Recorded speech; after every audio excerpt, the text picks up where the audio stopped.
from his own end to deliver that hit.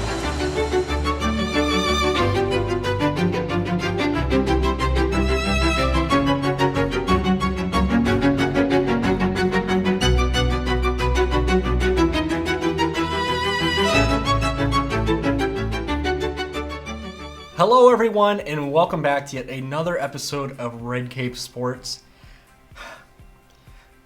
I don't even know how to say this, guys. I'm upset and I'm disappointed. For those of you who do not know, the beloved OHL, being Ontario Hockey League, has decided to change the game of hockey as we all know and love it. Okay?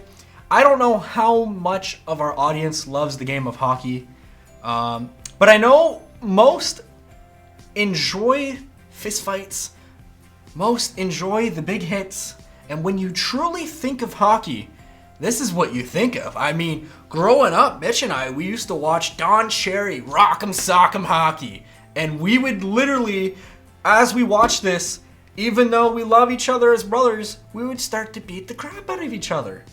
And I hate to say it, but most people tend to think that's hockey culture. But not anymore, not in 2020. And don't get me wrong, I am well aware that there's a global pandemic and COVID-19 is a real issue. So again, for those of you who don't know, the OHL decided no body checking, no checking. No hockey. Basically no hockey. And the reason why I personally say it's a different game, and again, guys, in this episode, more than any other episode ever created on Red Cape Sports, I encourage you to all let me know your thoughts, comments, and opinions down below in the description. And I'm going to start it off by saying my entire family, we grew up playing hockey. You know, most might not be that fortunate, but Mitch and I, we're both fortunate. We grew up playing hockey. And you grow up playing hockey, now checking doesn't start from Timbit's age, right? You kind of build yourself up to that. But what happens is everyone says, this kid's going to be a superstar. Everyone identifies the one kid who's going to be a superstar. And the point I'm getting at here is they say that because no one's touching him. There's no checking. You can't put a finger on the guy. And often what happens is it's not necessarily that kid is better. It's just everyone else needs the time to literally grow into their bodies and become the hockey players that they're eventually going to be to. And what happens is 2-3 years down the road, they're introduced to this thing called checking. It's wonderful. It's absolutely wonderful. Now, mind you, some people don't necessarily play the game. Rather, they just headhunt, and that's a real issue. It is. It's a real issue in hockey, but long story short, there's so many different hockey leagues, what would you say, Mitch, within the last 4 or 5 years, at least here where we live in Canada, that have completely eliminated body checking. And I've watched some of these games, and if you don't know that there's not body checking, it looks silly. Almost like the Wayne Gretzky days. Guys are just walking in, they're waltzing in, no defense, and I hate to say it, but it looks like a game of shinny. It looks like a game of pond hockey, and nobody's trying. And right now, in the OHL, rather than just canceling the season, they've decided, you know what, February 4th, and that's another entire weird issue, which is basically, you know, primetime Super Bowl. We're going to start the OHL season, and there's not going to be body checking. Could you guys possibly imagine Alex Ovechkin, or even most recently, Alexis Lafreniere? Of course, he played in the QMJHL, not the OHL, basically the same. But could you imagine Connor McDavid playing in the OHL with the Erie Otters, and no one's allowed to touch him, and he can literally just out-skill you? It's so difficult. Like, you know, if you grow up in Canada, or you don't even have to grow up in Canada, if you just grew up playing pond hockey, and if you can't, it's so difficult. Playing pond hockey, the more offensive player is going to outshine everyone else because they're literally untouchable. There's no checking, and 95% of the time they're going to beat the defender one-on-one because they can't physically put their body in their way. And one of my favorite things about hockey is playing the strategies. I'm literally talking about dump and chase. I don't know how much dump and chase we're going to see right now. So for those of you who don't know, a dump and chase is literally the player will dump the puck into one of the two corners in hopes that their team can get to the puck first, win the puck battle, maybe shoot it out to the slot, get a nice greasy goal. But long story short, the OHL is really doing their best, and I get it. They're trying to delay the start of the season, hoping that things with COVID get better. But this whole ideology of eliminating checking from hockey, it's really weird to me. And I'm not necessarily saying it's wrong. I'm not saying it's wrong though. It's wrong. I hate it. I really, It's really. wrong. It's disgusting. It's disturbing. I hate it. Yeah, and I mean, I'm sure you all can hear producer Mitch, saying it's disgusting and it's disturbing. And I already, what are the grinders going to do? The grinders are already slowly but surely being phased out of the NHL, being phased out of the OHL. Everybody's going to become an offenseman. I mean, we're already seeing it with a guy like Cale Makar, with Quinn Hughes, like Miro Heiskanen, and we're starting to see these Bobby Orr-like type players become very offensive minded. And I know it sounds ridiculous, but I truly enjoy those 2-1 hockey games. Those games that are played well. That, everyone keeps saying, oh, what a great game. It was 8-7. I mean, it might be exciting, lots of goals, and again, right? Here's what happens. You score a goal, you cheer, you drink a beer. Obviously, this isn't a beer, this is the Timmy's. But no one's necessarily cheering, and no one is necessarily having fun, in the stands when there's no goal. So I understand that, but the same thing is going to happen if there's no body checking. It's the same reason why no one gives a crap about the NHL All-Star Weekend. They're not trying, there's no checking, and it's just an offensive explosion. Which, again, the fans want to see that, but me personally, I don't want to see that, okay? You know what I miss? And maybe we can bring up the old Steve Ott Windsor Spitfires. Guys, I got a jersey right here. Yeah, Bird just brings jerseys out of nowhere. You guys see this? These are jerseys. This is a jersey signed by a Memorial Cup winning team, but there's no blood on it, and that's exactly what's going to happen if they get rid of checking in hockey. It's mind-boggling how you can eliminate one of the most important aspects of a game.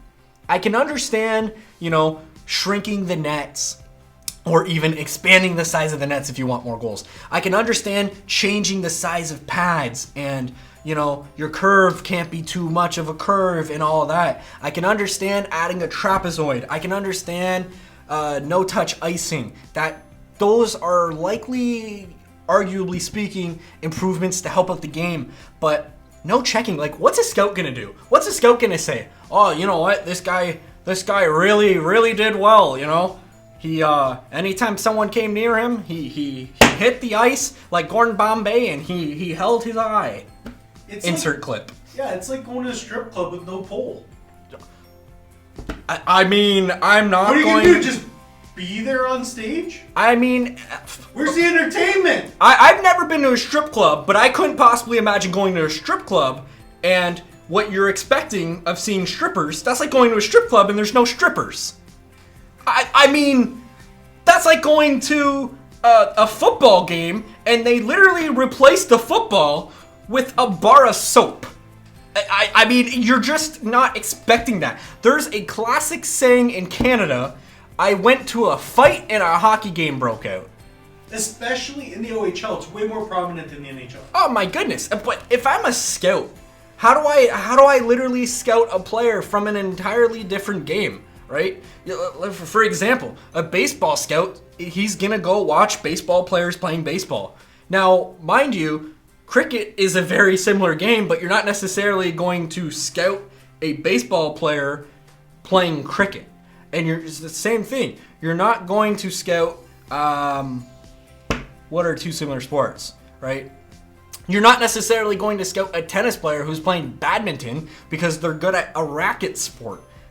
it's entirely different, and I'm just really struggling with the no checking aspect. And personally, I feel if you're so concerned about eliminating checking and protecting your players, if you're that concerned about the safety of your players, the best way to keep them safe is keep them off the ice. You don't have to play. You don't have to fight in the MMA, but some people can't live without it. Right, and that's just it. And especially with COVID now, and I hate to change sports, but with Trevor Lawrence most recently getting COVID, if I'm Trevor Lawrence and I know I'm basically got the #1 overall pick locked up, I am never playing another snap of college football again in my life. I am doing a Nick Bosa, and I am never going back, and I'm just healing my body. Do a Harper. And I'm going to be the #1 overall pick. It's really that simple. I think because of COVID, you're going to also start to see high-end caliber head coaches of these prestigious college football teams.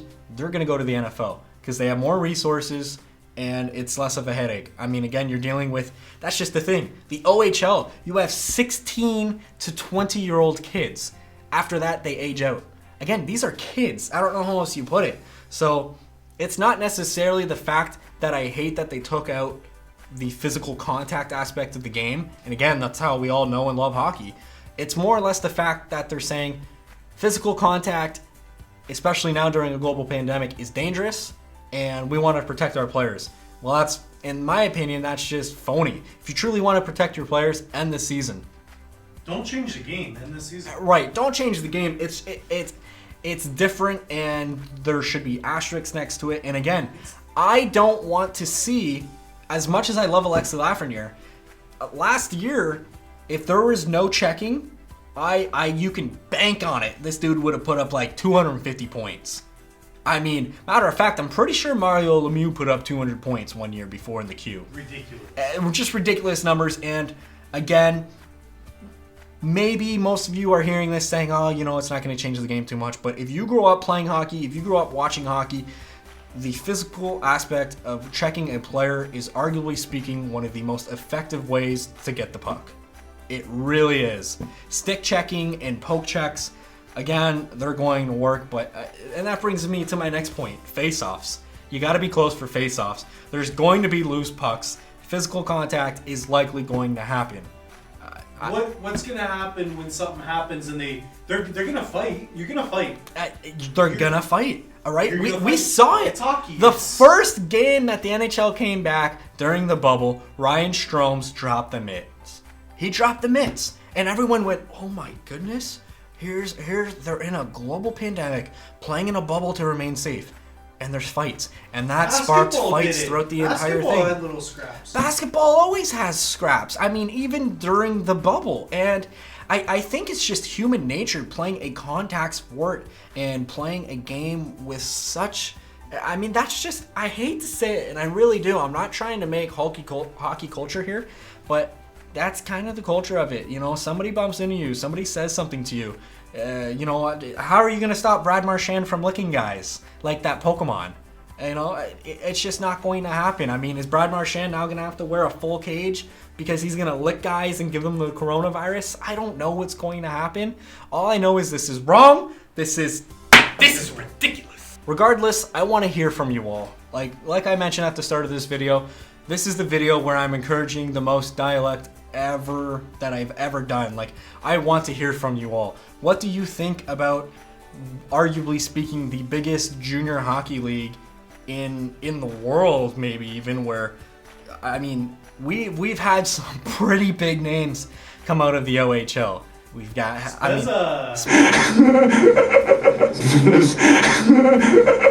Spezza, Patty Kane. The OHL is one of the biggest names in all of junior hockey, and right now they're just changing the game. And again, guys, let me know. I'm not happy. I mean, I'm visibly less upset than I was with the Houston Asterisks, but that's the story for another day. And I've already gone on a rant doing that video. They're not taking away their bats.